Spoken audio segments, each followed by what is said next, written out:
อគុណសម្រាប់ការជួយមកកម្មផ្ទះនាងខ្ញុំអាដាសូមជម្រាបសួរចា Hi guys how are you today អាដា welcome back ថ្ងៃនេះនាងខ្ញុំមានមុខម្ហូបជាស៊ុបបែបសុខភាពមកជូនបងប្អូនណាចាគឺស៊ុបតៅហ៊ូពងមាន់និងសាច់ជ្រូកចិញ្ច្រាំណាជាមុខម្ហូបដែលមានវិធីចម្អិនងាយស្រួលលឿនរហ័សមានរសជាតិឆ្ងាញ់ជាពិសេសគឺមានអត្ថប្រយោជន៍ដ៏ល្អសម្រាប់សុខភាពទៀតផងចាប្រសិនមកបងប្អូនណាទស្សនាវីដេអូជាមួយនាងខ្ញុំដល់ចប់នឹងបានដឹងថាមុខម្ហូបមួយនេះមានអត្ថប្រយោជន៍និងវិធីធ្វើងាយហើយលឿនរហ័សទៀតផងតែកុំភ្លេចជួយ like ជួយ share និងជួយ subscribe channel ឲ្យនាងខ្ញុំផងណាបងប្អូនណានឹងបានទស្សនានៅមុខម្ហូបថ្មីប្លែកឆ្ងាញ់របស់នាងខ្ញុំជារៀងរាល់ថ្ងៃណាសម្រាប់គ្រឿងផ្សំរបស់នាងខ្ញុំគឺមាននៅសាច់ជ្រូកបងប្អូនដែលមាននៅលាយខ្លាញ់តិចតិចចាគឺចំនួន3ខាំសម្រាប់បន្លែវិញគឺនាងខ្ញុំមាននៅស្ពៃបូកូចាមាននៅការ៉ុតចាហើយក៏បន្ថែមជាមួយនឹងស្លឹកខ្ទឹមចានិងបន្ថែមនៅក្លិនឈ្ងុយពីស្លឹកគិនឆាយផងដែរណាបងប្អូនសម្រាប់ស្ពៃចាបងប្អូនណាអាចចម្អិនជាមួយស្ពៃក្រញាញ់ក៏បានស្ពៃក្តោបក៏បានឬក៏ស្ពៃផ្សេងទៀតក៏បានដែរឲ្យតែបងប្អូនចូលចិត្តនឹងចង់ពិសាណាសម្រាប់គ្រឿងផ្សំផ្សេងទៀតនាងខ្ញុំមានដូចជាតៅហ៊ូពងមាន់ចាមានជាមួយនឹងមីសួរចាជាមួយនឹងពងមាន់ចាជាមួយនឹងប្រេងខ្យងចាជាមួយទឹកស៊ីអ៊ីវជាមួយនឹងទឹកត្រីម្រេចជាមួយនឹងស្ករសមាននៅអំបិលចាជាមួយនឹងអំបិលខ្នុរចុងក្រោយគឺនាងខ្ញុំមាននៅខ្ទឹមសណាគ្រឿងផ្សំរបស់នាងខ្ញុំគឺត្រៀមរួចរាល់អស់ហើយចាសូមអញ្ជើញមកទស្សនាវិធីចម្អិនជាមួយនាងខ្ញុំទាំងអស់គ្នាណាចាជាដំបូងគឺនាងខ្ញុំចាប់ផ្ដើមដាក់ត្រាំមីសួរជាមួយនឹងទឹកក្តៅអ៊ុនៗតិចៗណាបងប្អូនអាចប្រើទឹកត្រជាក់ក៏បានដែរចាហើយសម្រាប់មីសួរមួយដុំនេះដែរគឺទម្ងន់កន្លះខាំនាងខ្ញុំប្រើតែពាក់កណ្ដាលទេដោយសារនៅពេលដែលត្រាំរួចទៅគឺច្រើនណាបងប្អូនចាបន្ទាប់មកគឺនាងខ្ញុំចាប់ផ្ដើមហាន់សាច់ជ្រូកចាសម្រាប់សាច់ជ្រូកនេះដែរបងប្អូនគឺយើងត្រូវយកសាច់ដែលមានលាយជាមួយនឹងខ្លាញ់តិចទើបនៅពេលដែលយើងចម្អិនទៅគឺសាច់ហ្នឹងគឺទន់ចាហើយមានរសជាតិឆ្ងាញ់ជាងដែលយើងប្រើសាច់សុទ្ធណាប្រសិនបើយើងប្រើសាច់សុទ្ធពេកគឺរៀងរឹងបងប្អូនហើយខ្សោះចាហើយសម្រាប់ថ្ងៃនេះដែរគឺនាងខ្ញុំយកសាច់នេះទៅកិនណាចាដោយបន្ថែមជាមួយនឹងខ្ទឹមសបន្តិចចា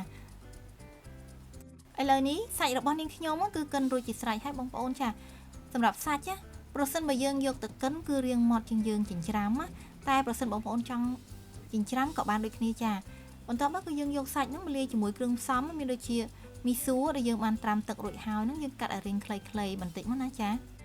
ដោយបន្ថែមគ្រឿងផ្សំមានទឹកត្រីចុងស្លាបព្រាបាយចាទឹកស៊ីអ៊ីវពាក់កណ្ដាលស្លាបព្រាបាយ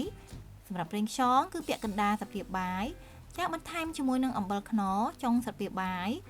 ស្ករសវិញគឺពាក់កណ្ដាលស្លាបព្រាបាយនឹងខ្ញុំប្រើម្រេចតែបន្តិចទេណាបងប្អូនចាបន្ទាប់មកគឺយើងធ្វើការច្របល់គ្រឿងផ្សំរបស់យើងទាំងអស់ហ្នឹងឲ្យចូលជាតិគ្នាបានល្អណាសម្រាប់សាច់គឺយើងមិនប្រើគ្រឿងផ្សំច្រើនឲ្យមានរសជាតិដិតខ្លាំងពេកទេយើងបន្ថែមគ្រឿងផ្សំឲ្យសាច់របស់យើងមានរសជាតិតិចបានហើយរួចហើយយើងបន្ថែមជាមួយនឹងស្លឹកខ្ទឹមដើម្បីធ្វើឲ្យសាច់របស់យើងនឹងកាន់តែមានក្លិនឈ្ងុយ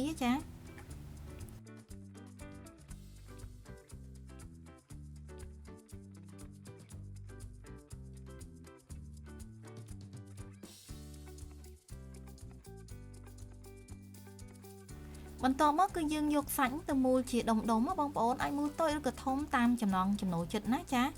បន្ទាប់ពីយើងរៀបចំសាច់រួចហើយគឺយើងទុកមួយឡែកសិនណាគឺយើងមករៀបចំបន្លែវិញម្ដងសម្រាប់ស្ពៃបូកូឬក៏យើងហៅថាស្ពៃចិនណាជួយឲ្យឆ្អឹងរឹងមាំប្រឆាំងនឹងការស្លេកស្លាំងនិងភាពអស់កម្លាំងជួយគ្រប់គ្រងសម្ពាធឈាមសុខភាពបេះដូងនិងសរសៃឈាមបង្កើនថាមពលនៃប្រព័ន្ធភាពស៊ាំជួយបង្កើនសុខភាពភ្នែកនិងជួយបង្កើនសុខភាពបន្តពូជទៀតផងណា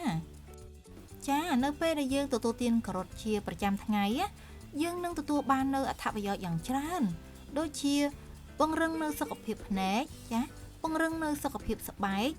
បញ្ចុះនៅសម្ពាធឈាមជួយក្នុងការរំលាយអាហារជាពិសេសនោះ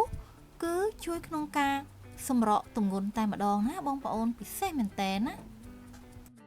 សម្រាប់តៅហ៊ូវិញបងប្អូនចាគឺជួយឲ្យឆ្អឹងរបស់យើងរឹងមាំជាងនេះទៅទៀតគឺជួយការពារយើងមិនឲ្យមានជំងឺមហារីកសូដនណាចាដែលយើងមិនចង់ជួបប្រទះទេមិនត្រឹមតែល្អសម្រាប់សុខភាពខួរក្បាលទេគឺធ្វើឲ្យសរសៃឈាមមានដំណើរការល្អ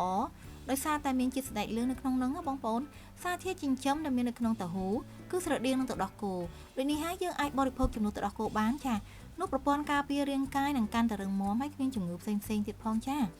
អាចចាត់ទុកថាជាគ្រឿងបើបានព្រោះតៅហ៊ូនេះធ្វើរាងកាយរបស់យើងមាំមួនម្យ៉ាងទៀតបំបត្តិអាការៈក្អកជួយជំរះសម្រាមនៅក្នុងពោះវៀននិងក្រពះថែមទាំងជួយបំបត្តិក្លិនមាត់ហើយនឹងជួយក្រពះរបស់យើងឲ្យរំលាយអាហារបានលឿនធ្មេញក៏រឹងមាំក្រោយពេលបរិភោគរួចណាបងប្អូនចាបន្ទាប់ពីនាងខ្ញុំរៀបចំបន្លែរួចហើយគឺចាប់ផ្ដើមគោះពងមាន់ចាចំនួន4គ្រាប់បងប្អូនចាបងប្អូនអាចដាក់តិចឬច្រើនទៅតាមចំណង់ចំណូលចិត្តណាចារួចហើយបន្ថែមជាមួយនឹងអំបិលចុងស្លាបព្រាបាយចាជាមួយនឹងស្ករសចុងស្លាបព្រាបាយម្រេចបន្តិចណាចាជាមួយនឹងទឹកស៊ីអ៊ីវចុងស្លាបព្រាបាយដូចគ្នាយើងបន្ថែមគ្រឿងផ្សំតិចៗនេះគឺដើម្បី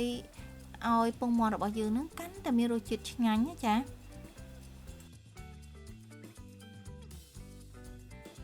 ាបន្ទាប់មកគឺយើងបន្ថែមជាមួយនឹងស្លឹកខ្ទឹមដើម្បីពងមាន់យើងមានក្លិនឈ្ងុយណាបន្ទាប់មកនាងខ្ញុំដាក់ខ្ទះដាក់ប្រេងឆាឲ្យក្តៅ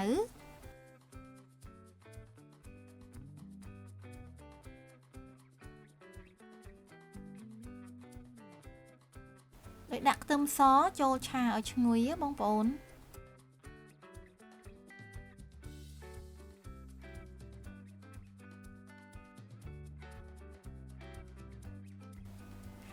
នៅពេលដែលខ្ទឹមរបស់យើងឡើងក្រៀមក្រហមឈ្ងុយហើយគឺនាងខ្ញុំដួសខ្ទឹមរបស់យើងនឹងគឺ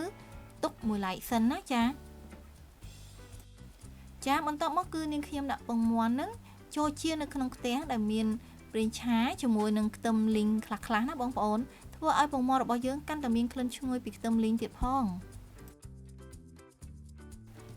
ពងមាន់មានផ្ទុកនូវសារធាតុចិញ្ចឹមជាច្រើនណាបងប្អូនដឹងទេថាពងមាន់មួយគ្រាប់មាននៅថាមពល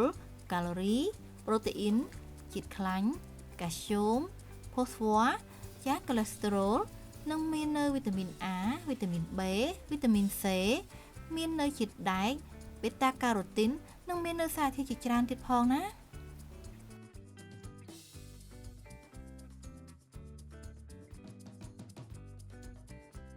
បន្ទាប់ពីយើងចៀនពងមាន់ឆ្អិនហើយគឺយើងដួសទុកមួយឡែកសិនណាបន្ទាប់ពីត្រៀមគ្រឿងផ្សំរួចរាល់ហើយនាងខ្ញុំដាក់ដាំទឹកឲ្យពុះដោយដាក់បន្លែការ៉ុតចូលមុនគេជាមួយនឹងគល់ខ្ទឹមជាមួយនឹងគល់គីនឆាយ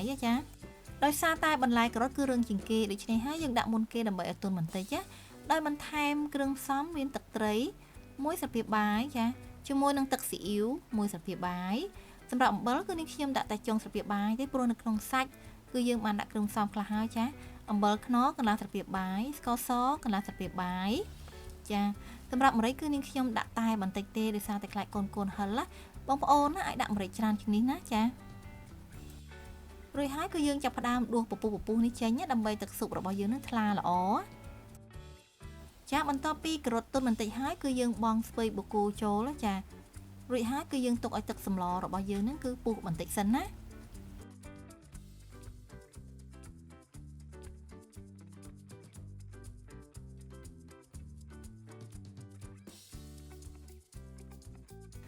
ឥឡូវនេះគឺទឹកសម្លទឹកស៊ុបរបស់យើងនេះគឺពុះហើយនាងខ្ញុំគឺធ្វើការបន្ថែមជាមួយនឹងសាច់ដែលយើងបានមូលទុកអំបញ្ញមិញនេះចូលសម្រាប់សាច់របស់យើងគឺមានរសជាតិឆ្ងាញ់ហើយក្លិនឈ្ងុយណា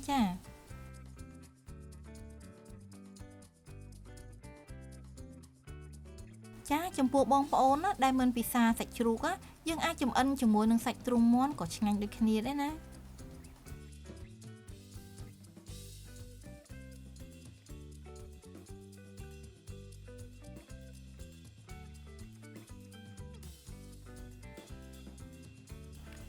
នៅពេលដែលទឹកសម្លរបស់យើងពុះបងប្អូនកុំភ្លេច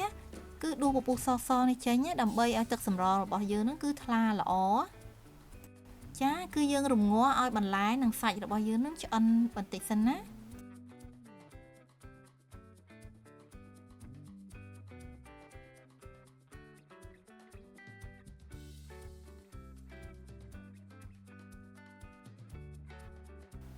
ចាបន្ទាប់ពីសាច់និងបន្លែរបស់យើងឆ្អិនហើយទើបយើងបន្ថែមជាមួយនឹងតៅហ៊ូចូលចា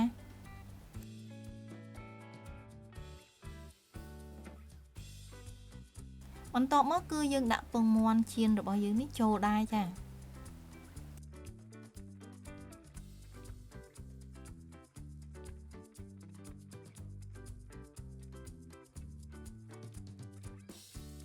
ចាប្រសិនបើមានពពុះសសគឺយើងត្រូវដួសចេញណា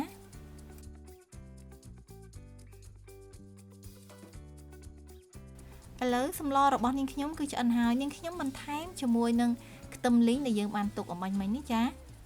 បន្តមកទៀតគឺបន្ថែមជាមួយនឹងស្លឹកខ្ទឹមបងប្អូនចាហើយនឹងបន្ថែមក្លិនឈ្ងុយចាពីស្លឹកគិនឆាយទៀតផងចាបិទភ្លើងក្រឹបចាគឺឆ្អិនស្រេចតែម្ដងសម្រាប់ក្លិនវិញបងប្អូនហើយគឺឈ្ងុយពេញផ្ទះតែម្ដងចាមុខម្ហូបពិសេសរបស់នាងខ្ញុំថ្ងៃនេះគឺឆ្អិនរួចរាល់ហើយចាទំនងទេបងប្អូនគឺឈ្ងុយហើយឆ្ងាញ់ខ្លាំងណាស់ចាមុខម្ហូបពិសេសរបស់នាងខ្ញុំថ្ងៃនេះគឺរួចរាល់ហើយចាមិនត្រឹមតែជាស៊ុបដែលមានរសជាតិឆ្ងាញ់ថែមទាំងមាននៅប្រូតេអ៊ីនវីតាមីនដ៏ល្អសម្រាប់សុខភាពរបស់យើងទៀតផងណាជាពិសេសគឺមាននៅទឹកស៊ុបថ្លាល្អណាស់បងប្អូនចារួចហើយគឺយើងបន្ថែមខ្ទឹមលីងបន្តិចចាបន្តមកគឺបន្ថែមស្លឹកខ្ទឹមបន្តិចអូហូក្លិនឈ្ងុយរសជាតិឆ្ងាញ់ខ្លាំងណាស់បងប្អូនកុំភ្លេចណាចំអិនញ៉ាំទាំងអស់គ្នាណាចាប្រសិនបើមានចម្ងល់អ្វីអាច comment នៅខាងក្រោមវីដេអូរបស់នាងខ្ញុំបានណាចាប្រសិនបើពេញចិត្តនឹងវីដេអូរបស់នាងខ្ញុំកុំភ្លេចណាជួយ like ជួយ share និងជួយ subscribe channel នាងខ្ញុំផងណាបងប្អូននឹងបានជួបជាមួយនឹងអាដាជួបជាមួយនឹងរបបអាហារនិងចំណេះដឹងផ្នែកសុខភាពទៀតផងជាចុងក្រោយនាងខ្ញុំក៏សូមអរគុណសម្រាប់ការចំណាយពេលវេលាដ៏មានតម្លៃក្នុងការទស្សនាវីដេអូរបស់នាងខ្ញុំណាជួបគ្នានៅវីដេអូក្រោយៗទៀតជម្រាបលាអរគុណ